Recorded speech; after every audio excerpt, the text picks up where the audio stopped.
morning, ladies and gentlemen. Many books have been written about Australian cultural life and stories centered around teenage life. Looking for Alibrandi is a novel that has been depicted through the eyes of an Australian teenager, showing the experiences and issues they go through in their final years of high school. Looking for Alibrandi should be read by every Australian teenager because it's a novel that they can both relate to and learn from. The themes highlighted in the novel are multiculturalism, pressures in the final years of high school, and family problems.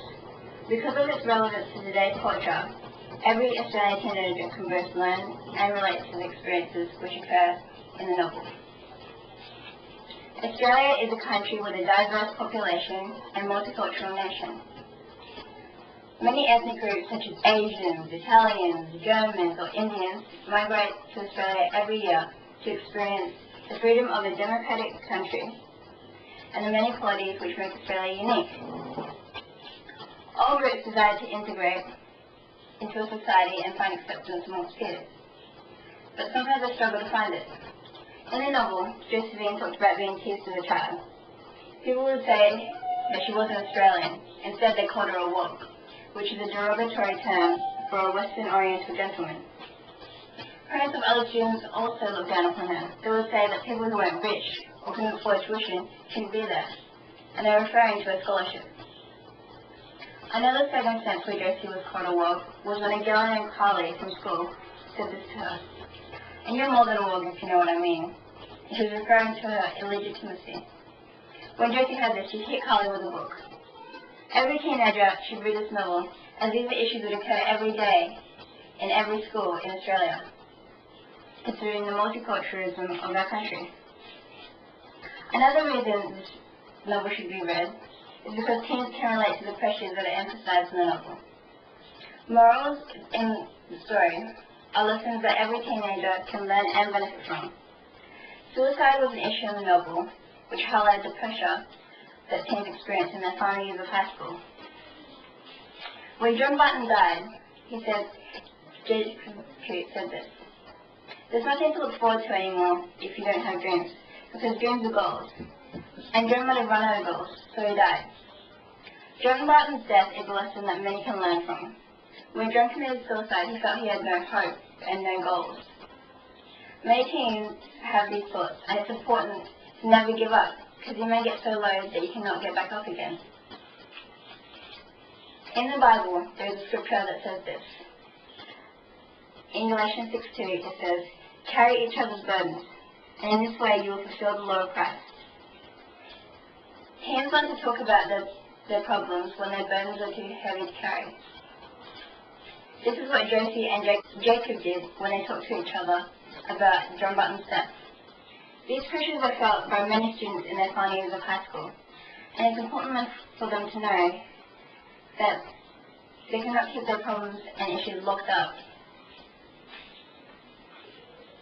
There is immense pressure on the youth today, such as drinking, drugs, and one of the main ones, sex. In the novel, Josie said, "I realized I could be losing my virginity in Jacob's bedroom, with his father in the other room, completely without thinking." When teenagers, girls especially, a lot of them don't realize that they have a choice, but they do. In the book, Josie signifies the fact that there is a choice, that you don't have to be pressured into things you do not want to do. In the novel, Josie's friends Lee and Sarah have both lost their virginity, but she doesn't let them influence her or feel like she has to be pressured into doing or having sex. In the song 15, Taylor Swift says, "And Abigail gave her everything she had to a boy and he changed his mind. We both cried." These are issues that occur every day, teens. Every Australian teenager should read this novel, as by reading it they can learn that there is a choice. There is always a choice to make and consequences that follow. Family problems are an issue that occur in the lives of every Australian teenager, and another reason as to why this novel should be read. Family is something everybody has in common. No matter what you say or do, your family or your parents or guardians will always love you and be there for you. As a teenager, sometimes you think that the world is against you and that nobody understands, and your parents don't understand. That's not usually the case. Sometimes your grandparents or parents say things you don't understand, and they might say that, oh, we're just trying to protect you, or they're doing it out of love, and it's the truth. This book is mostly centered around family. When Josie found out the secrets her grandmother had been keeping, it explained why she was very overprotective. Josie found that her grandmother, Nana, had gone through so much that she didn't want her granddaughter or daughter to go through the same shame and pain she felt. And that was the reason why she felt the need to protect her. After Nana had told Josie this, she said, "One day you will have children and you will understand what sacrifices really are." This is a novel that should be read by all Australian teenagers, as these are problems that teenagers can relate to.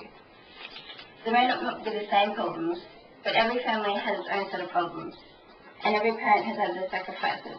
And this book can help the students or teenagers understand that and recognize that. Looking for Alibrandi is a novel every Australian teenager can relate to and learn because of the themes highlighted in the novel, such as multiculturalism, pressures in high school, and family problems. If every Australian teenager read this book, there would be less teens struggling with the pressures in life. Instead, they would know how to deal with them. This is the reason why Looking for Alibrandi is a book every Australian teenager should read. Thank you.